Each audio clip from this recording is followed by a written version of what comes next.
கண்ணியம் நிறைந்த அல்லாஹ்வின் நல்லடியார்களே, அன்பார்ந்த பெரியோர்களே, சகோதர சகோதரிகளே, தாய்மார்களே, அல்லாஹுடைய ரஹ்மத் இறங்கி கொண்டிருக்கக்கூடிய இந்த சந்தர்ப்பத்தில் நாம் மஸ்ஜிதில் அதுவும் முதன்மையான வந்தவர்களாக அமர்ந்திருக்கிறோம். அல்லாஹ் நம்முடைய அமல்களை ஏற்றுக்கொள்வானாக. எங்களுடைய பாவங்களை மன்னித்தருள்வானாக. எல்லா புகழுக்கும் உரியவன் இரட்சகன் அல்லாஹ். அவன் எங்களை நேர்வழி காட்டி உத்தமர்களாக, சாலிஹீன்களாக, சித்திகீன்களாக, ஷுஹதாயின்களாக அல்லாஹ் நம்மை ஆக்கி அருள்வானாக. இறை தூதர் ஸல்லல்லாஹு அலைஹி வஸல்லமின் இடத்தில் பாடம் படித்த அந்த சஹாபாக்கள், தாபியன்கள், தபே தாபியன்கள், ஹுலஃபாயின்கள், ராஷிதீன்கள், எண்ணற்ற நல்லடியார்கள் மீதும் குறிப்பாக நம் மீதும் இறைவனுடைய சாந்தியும் சமாதானம் நிலவச் செய்வானாக. கணியத்துக்குரிய சகோதரர்களே, சகோதரிகளே, அல்லாஹுடைய அருளால் ஹிஜ்ரி 1448வது ஆண்டை நாம் அடைந்திருக்கிறோம். முஹர்ரமுடைய 10வது நாளாக, 11ஆம் நாளாக நாம் அடைந்திருக்கிறோம். நிறைய சகோதரர்கள் நோன்பை வைத்திருக்கின்றார்கள், நோன்பு வைக்காதவர்களும் இருக்கிறார்கள். நோன்புகளிலே முதன்மையாக கடமையாக்கப்பட்ட, ஃபர்லாக்கப்பட்ட நோன்பு என்று சொன்னால் இது முஹர்ரமுடைய 10வது நாள் நோன்பு தான் கடமையாக இருந்தது. அல்லாஹ் ரப்புல் ஆலமீன் ரம்லானுடைய 30 நோன்புகள் கடமையாக்கிய பின்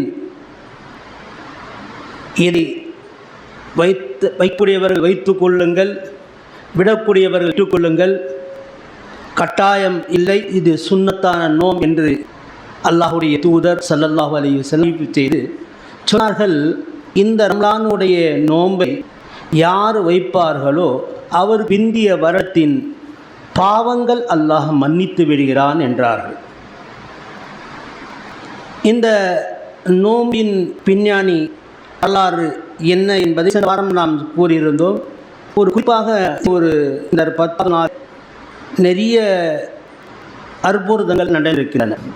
இந்த 10வது நாள் குடும்பமாக அழிந்து கொண்ட இஸ்ரேல் மக்களை தன்னுடைய வசப்படுத்தி கொண்டு அவர்களை மார்க்கையை வெற்றி கொண்டிருந்த அரசன்,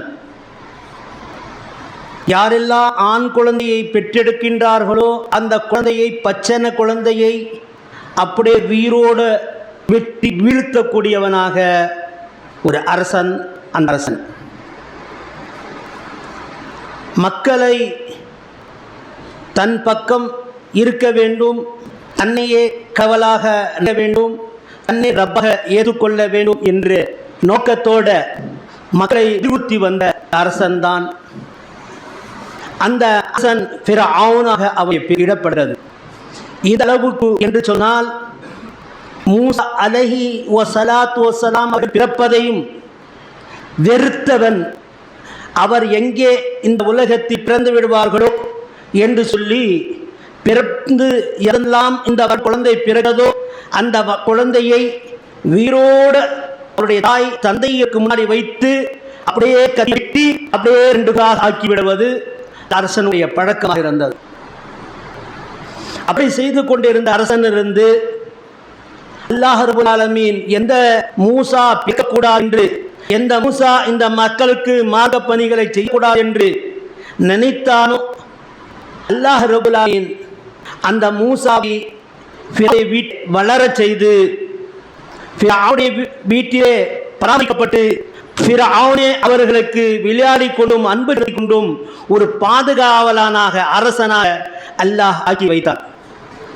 பெரிதாகி வாலிபம் அடைந்த போது அவர் மக்கள் மத்தியிலே பிரச்சாரம் செய்ய தீயதை தடுத்து நன்மை ஏவக்கூடியவராக வந்தபோது ஃபிரௌன் கண்டு கொண்டான் இவர்தான் மூசா என்று.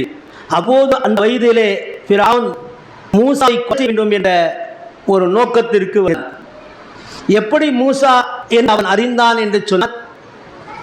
ஒரு நாள் மூசா அலைஹிஸ்ஸலாத்து வஸலாம் அவர்கள் தெருவீதியிலே கடைத்தெருவிலே நடந்து செல்கிறார்கள்.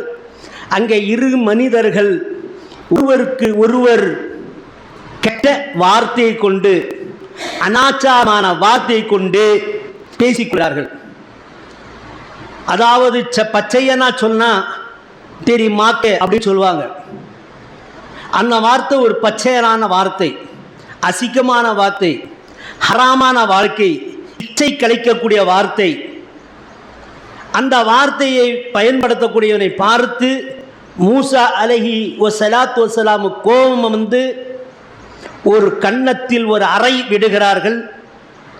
அந்த மனிதன் அங்கே சுருண்டு விழுந்து செத்து விடுகிறார். இதை கண்ட உடன் மூசா உடைய வளர்ப்பு தந்தை ஃபிரௌன் இடத்தில், அவர் தாய் ஆசியா இடத்தில் இந்த செய்தி பறந்து செல்லுகிறது. அவர்தான் மூசா கெட்டதை தடுப்பவர்கள், நல்லதை ஏவக்கூடியவர்கள், அந்த மூசா அவர்தான் என்று சொல்லி ஃபிரௌன் தன்னுடைய வாளை எடுத்து வருகிறான். வாளை எடுத்து வந்து அவரை கொலை செய்ய வேண்டும் என்ற நோக்கத்தோடு முற்படுகிறான்.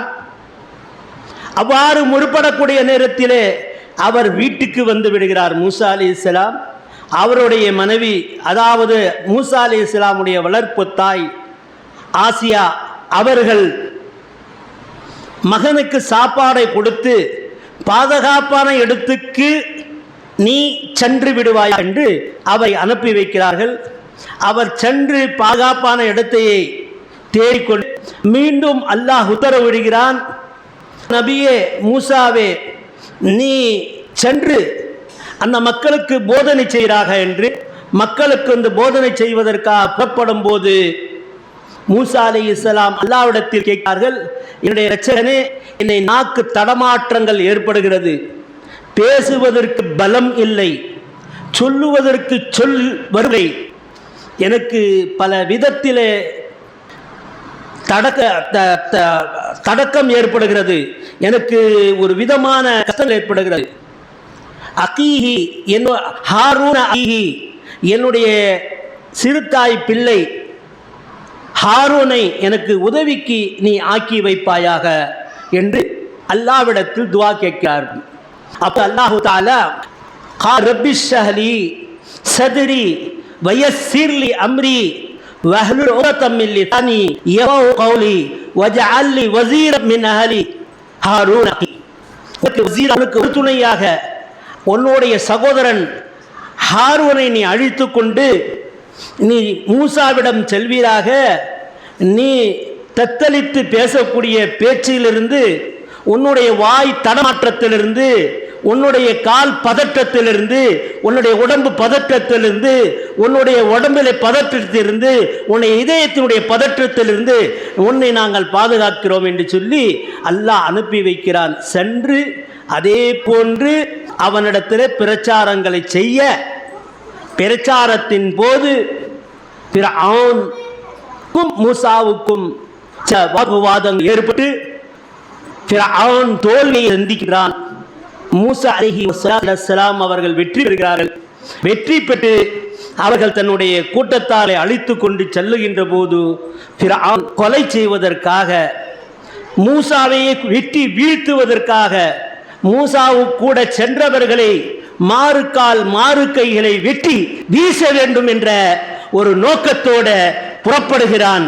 சென்ற நேரத்தில் தான் கடல் அலை மோதிக்கொண்டிருப்பதையும் எந்த பக்கம் தப்பித்து செல்வதையும் என்று ஏக்கமாக இருந்தபோது அல்லாஹ் ரபுல் ஆலமீன் தன்னுடைய அசாக்கோலை அந்த கடலிலே அடித்து பாதைகளை அமைத்து கொண்டு சென்றபோது நடுக்கடலில் தாண்டி மூசா அலைஹிஸ்ஸலாம் கரையை ஏற ஃபிரௌன் கடலில் செல்ல அல்லாஹ் முழுகலான். முழுகடித்த நாள் தான் இந்த முஹர்ரமுடைய 10ஆம் நாள். பனீ கூட்டங்களை மூசா அலைஹிஸ்ஸலாம் அவர்கள் காப்பாற்றி நல்ல நிலையை கொண்டாந்து விட்டு சென்றார்கள். இப்பேற்பட்ட அந்த பனீ இஸ்ரவேலர்கள் மீது அல்லாஹு தஆலா அருள் புரிந்தான் என்று சொல்லி யா பனி இஸ்ராயீல் அஸ்குரு நிஅமதி அல்லதி அன்அம்து அலைக்கும், கந்த நியாமங்களையும் அருள் கொடைகளையும் மூசாவுடைய அந்த உம்மத்தினர்கள் பனி இஸ்ரவேல்களுக்கு நாங்கள் கொடுத்தோம் என்று அல்லாஹு தஆலா குர்ஆனிலே பல்வேறு இடங்களிலே சொல்லி காட்டுகிறான். ஆனால் அந்த மூசாவுடைய உம்மத்தினர்கள் பனி இஸ்ரவேலர்களை ஆனால் நன்றி கெட்டவர்களாக அக்கிரமங்களையும் அநியாயங்களையும் அநீதிகளையும் செய்யக்கூடியவர்களாக இருந்தனர்கள். இதன் காரணமாக அவருக்கு அழிவுக்கு மேல் அழிவுகளை நாங்கள் நடத்தினோம். எப்பேற்பட்ட அழிவு என்று சொன்னால் கும்பல குர்ஆனிலே அல்லாஹு தஆலா சொல்லி காட்டுகிறான். அவர்களுக்கு நாம் அவர் அல்லாஹ்வை மாறுபடக்கூடிய நேரத்தில் எல்லாம் ஒரு நோயை அனுப்புவோம். அவர்களுக்கு ஒரு நோயை அனுப்புவோம்.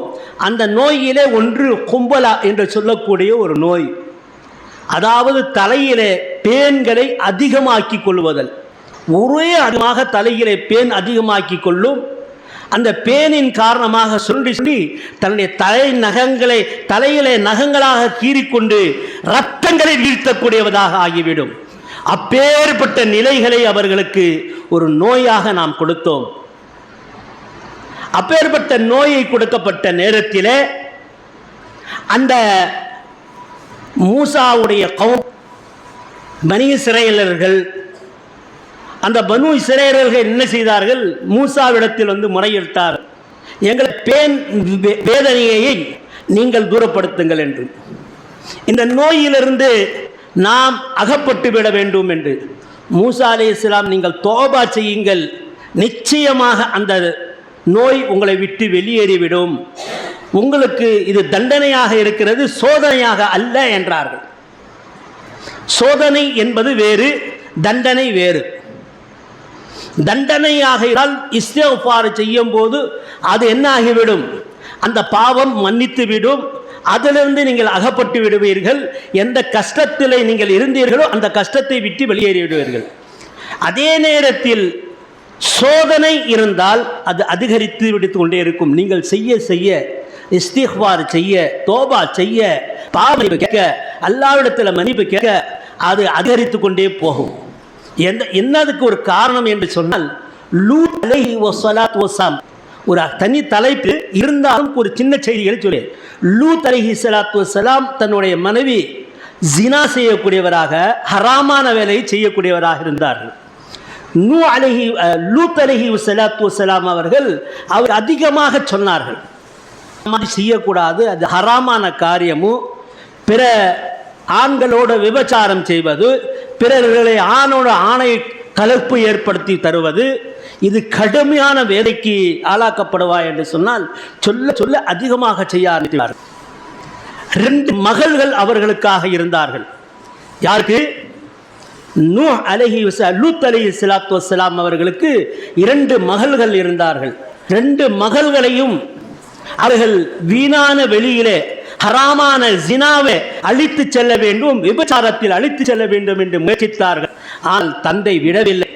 ஒரு பக்கம் 2 மகள்கள் ஒரு பக்கம், தன் தந்தையும் ஒரு பக்கம், தாய் ஒரு பக்கம். இதை போன்ற அனாச்சாரத்தில் ஈடுபடும் போது அதிகமாய் கொண்டு போகும்போது அல்லாஹ் ரப்பல் ஆலமீன் வானவர்களை அனுப்பி அவர்கள் மீது செங்கல் மழையை பொழிய செய்து அந்த செங்கல் மழையில ஒருவரும் பூமியிலே புதைக்கப்பட்டார்கள். அவர்கள் அந்த சமூகமே அழைக்கப்பட்டது. லூத் அலைஹி ஸலாத்து வஸலாம்ல நபியாக நாளை மறுமை நிலையிலே எழுப்பப்படுவார் என்று சொன்னால் லூத் நபியும் 2 மகள்களும் தான் கூட இருப்பார். அதே போன்ற நூஹ் நபியை பற்றி அல்லாஹ் சொல்லுகிறான். நூஹ் நபிகளை சோதனை அல்லாஹ் ஆக்கி வைத்தான். அந்த சோதனை எப்படி இருந்தது என்று சொன்னால் அவர் மனைவியும் மகனும் இஸ்லாத்திற்கு மாறுபட்டவராக இருந்தார். அழைப்பு கொடுத்தார்கள், வாருங்கள் வாருங்கள் என்று. தோபா செய்தார்கள். இஸ்தக்ஃபிர் லக்கும் வயக்ஃபிர் லக், அல்லாஹ்வுக்கு அதிகமாக நூஹ் அலைஹிஸ்ஸலாத்துடைய சம்பவத்தில் சொன்று அவர்கள் அதிகமாக இஸ்திக்ஃபார் செய்தார்கள். பாவமாக கேட்டார்கள், அவருடைய மகன் எப்படியாவது திருந்து வந்துவிடுவான் என்று. ஆனால் மகனும் அந்த வழியிலே போய்கொண்டேதான் இருக்கிறார். தன் மனைவி வந்து விடுவாள் என்று நினைத்தார்கள். மனைவியும் அந்த பக்கம் சென்று கொண்டே இருக்கிறார்கள். ஹராமான காரியங்களில் ஈடுபட்டு கொண்டிருக்கிறார்கள். அல்லாஹு தாலா ஒரு பெரிய அல்லாஹு தாலா தண்ணி கொப்பளிக்கக்கூடிய நிலைகளை ஏற்படுத்தி தந்தால் அங்கங்கே ஊத்துக்கள் வர ஆரம்பித்து விட்டது. அதில் ஏதோ ஒரு ஜாலியாக விளையாட ஆரம்பித்தார்கள். வானத்திலிருந்து மழையை கொட்ட ஆரம்பித்தது.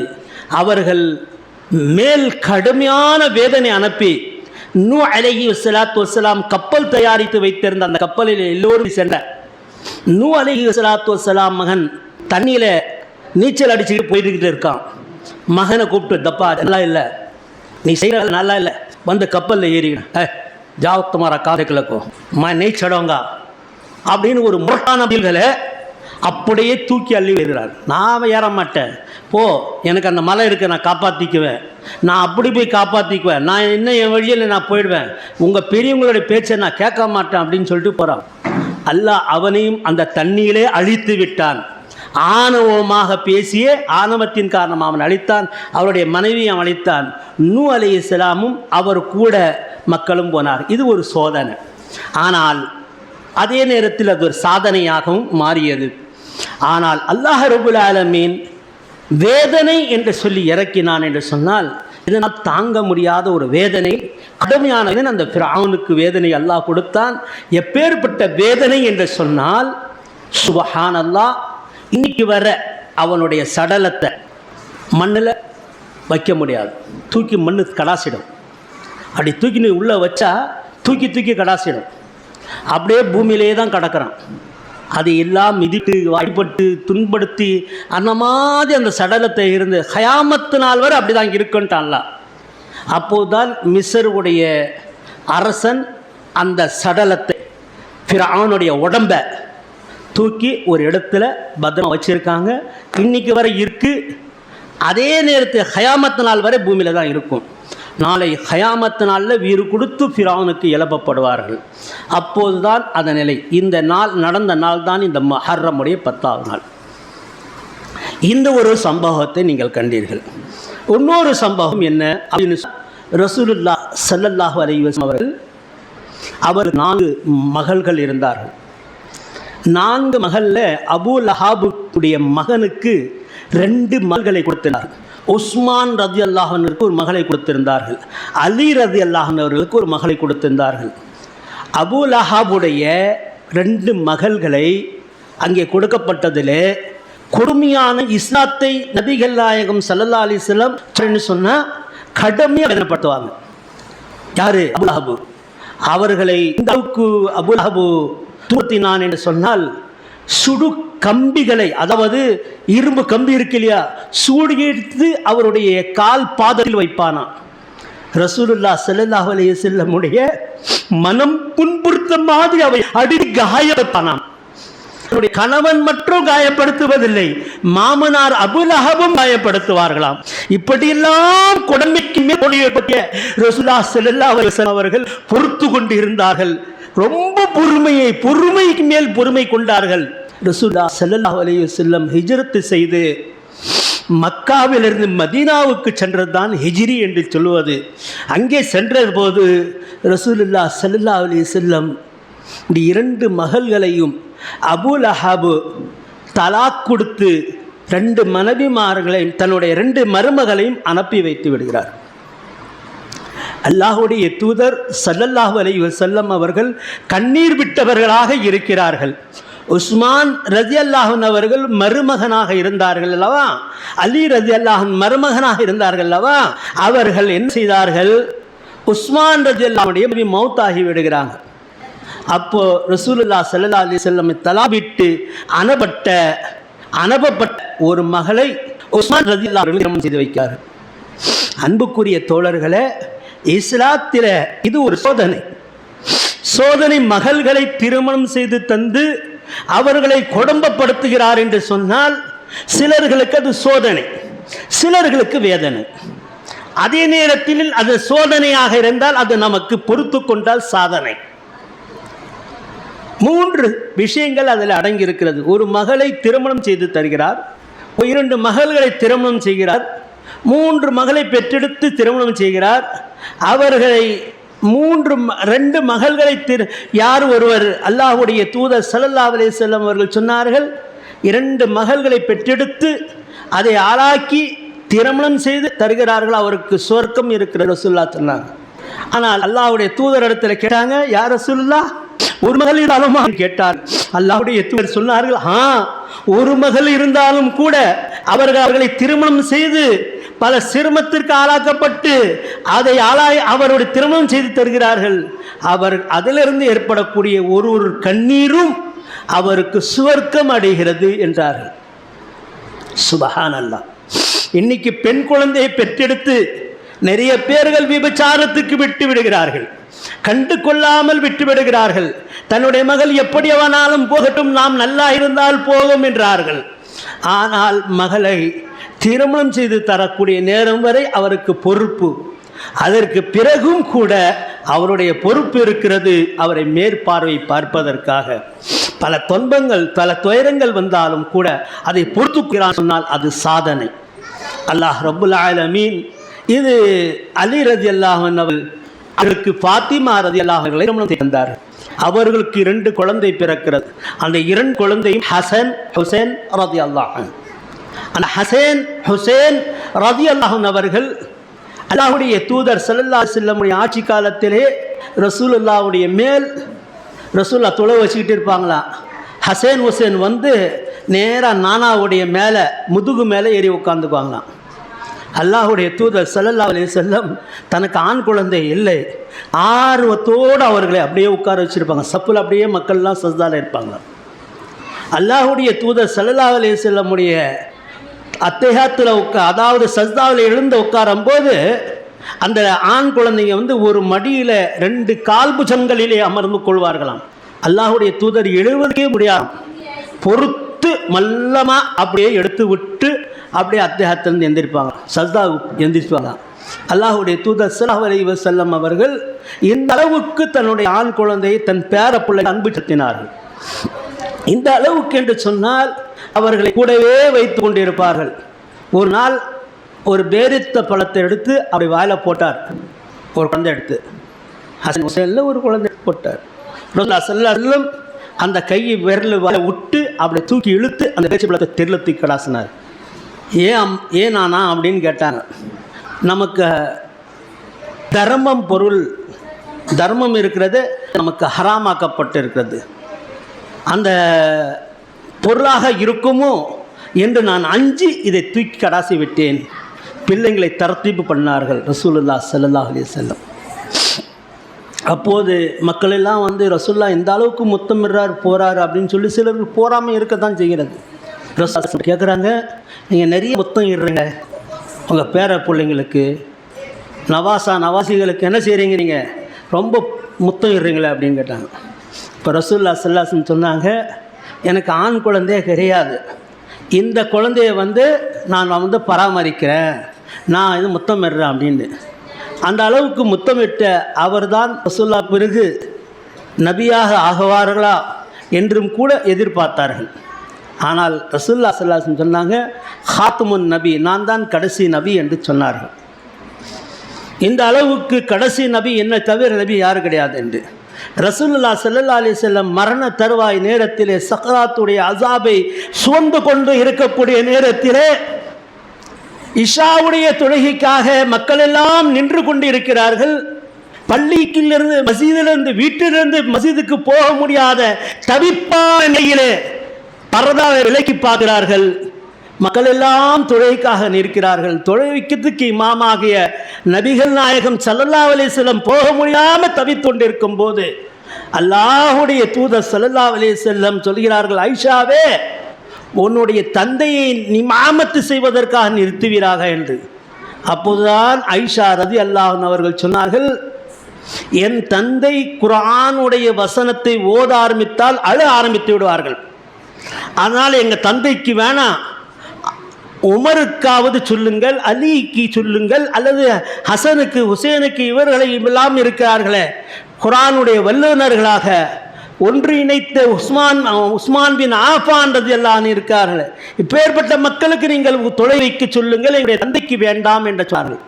அப்போதான் ரசூலுல்லாஹி ஸல்லல்லாஹு அலைஹி வஸல்லம் சொன்னாங்க, பெரியவங்களுக்கு வாய் கொடுத்து பெண்கள் பேசுகிறாங்க இல்லையா, இதனால தான் இந்த சமூகம் அழிஞ்சு போச்சு அப்படின்னாங்க. ஒரு சமூகமே அழிஞ்சு போச்சு, பெரியவங்களை மதிக்கிறதில்லை. बड़ों को इज्जत नहीं करते, इसमें जमान गुजर चुका और इंसान अब बहुत से जने इसमें फना हो गए. ऐसा ரசூலுல்லாஹி ஸல்லல்லாஹு அலைஹி வஸல்லம் சொல்கிறாங்க, பெரியவங்களுடைய மதிக்காத காரணத்தால் அப்படின்னு. அப்போது அபூபக்கர் சித்திக் ரலியல்லாஹு அன்ஹு தொலை வைக்க, அதுக்கு பின்னால் வைக்க, அதிலிருந்து அந்த தொழுகை முடிகிறது. ரசூலுல்லாஹி ஸல்லல்லாஹு அலைஹி வஸல்லம் ஆட்சி அபூபக்கருக்கு, அதற்கு பிறகு உமருக்கு, அதற்கு பிறகு உஸ்மான் ரலியல்லாஹு அன்ஹுக்கு, அதுக்கு பிறகு இன்னும் நிறைய தோழர்களுக்கு வருகிறது. அலி ரலியல்லாஹு அன்ஹு மரணம் அடைகிறார்கள், ஷஹீதாக்கப்பட்டு. அந்த நேரத்தில் அந்த ஒரு சஹாபியுடைய தலைமை கீழே ஆட்சி வருகிறது. அந்த ஆட்சிகள் தொடங்குகிறது. அப்போது பேச்சுவார்த்தைக்காக இஸ்லாமிய அடிப்படையில் இந்த கலாஃபத் ஆட்சியை அளிப்பதற்காக நபிகள் நாயகத்துடைய பேரப்பிள்ளை ஹசன் ரலியல்லாஹு அன்ஹு அவர்கள் சமாதானம் பேச செல்கிறார்கள். அந்த சமாதானம் பேச்சு நேரத்தில் அவர்களை கர்பலா என்ற சொல்லக்கூடிய இடத்துல கத்தல் செய்கிறார்கள், ஷஹீதாக்கப்படுகிறார்கள். ஹசன் ரலியல்லாஹு அன்ஹு அவர்கள் ஷஹீதாக்கப்பட்ட அந்த கர்பலா மைதானத்தில் போருக்கென்று அழைக்காமல் தந்திரமாக அழைத்து பேச்சுவார்த்தை என்ற பேரில் அந்த இடத்துல அது ஒரு நீண்ட வரலாறு. அந்த கர்பலா என்ற ஒரு இடத்தினுடைய அந்த நடந்த பேச்சுவார்த்தைகள், அந்த நடந்த மோசாடைகள், பித்தளங்கள், பொய்கள் அங்கே நிரம்பிய அந்த இடத்தில் தான் ஹசன் ரலியல்லாஹு அன்ஹு அவர்களுக்கு மாவியா அவர்களுடைய தலைமையில் இருந்த ஒரு கூட்டத்தில் அவர்களை கொலை செய்து கூன்று விடுகிறார்கள்.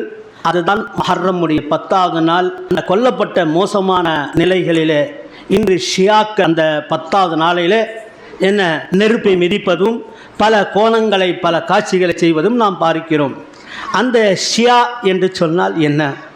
அவங்களுக்கு ரசூலுல்லாஹ் ஒரு ரசூல், அடுத்தது அலி ஒரு ரசூல், ஹசன் ஹுசைன் ரசூல், அதுக்கு தொடர்ந்து ஃபாத்திமா ஒரு ரசூல்.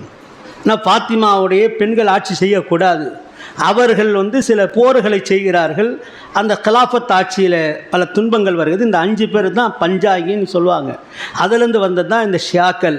இன்றைக்கி யஹூதிகளோட நசராயின்களோட என்ன செயல்களோட சிறப்பு கொண்டிருக்கு. யார்? ஈரான் அவங்க முஸ்லீமானு சொன்னாங்க. இல்லை, ஷா அவருக்கு ஷியாக்களுக்கு என்னான்னு சொன்னாக்கா அல்லாஹ்வுடைய தூதரை ஏற்றுக்குவாங்க. கூட அலி ஃபாத்திமா ஹசன் ஹுசைன் இந்த 5 பேர்களை என்ன செய்வாங்க? அவங்க தங்களுடைய கூட்டாளியாக இழுத்து அவங்களும் இந்த மார்க்க பணிகளை செய்தவர், அவங்களே நாங்கள் சரியாக மதிக்க வேண்டும் என்று மதிக்கிறார்கள். அந்த அடிப்படையில் அவர்களும் இந்த நெருப்பை மிதிப்பது, ஷரபத்தை கொடுப்பது, இன்னும் பல அட்டாசங்கள், பல அலுவலகங்கள் எல்லாம் மார்க்கத்திற்கு அப்பாற்பட்ட காரியங்களை செய்கிறார்கள்.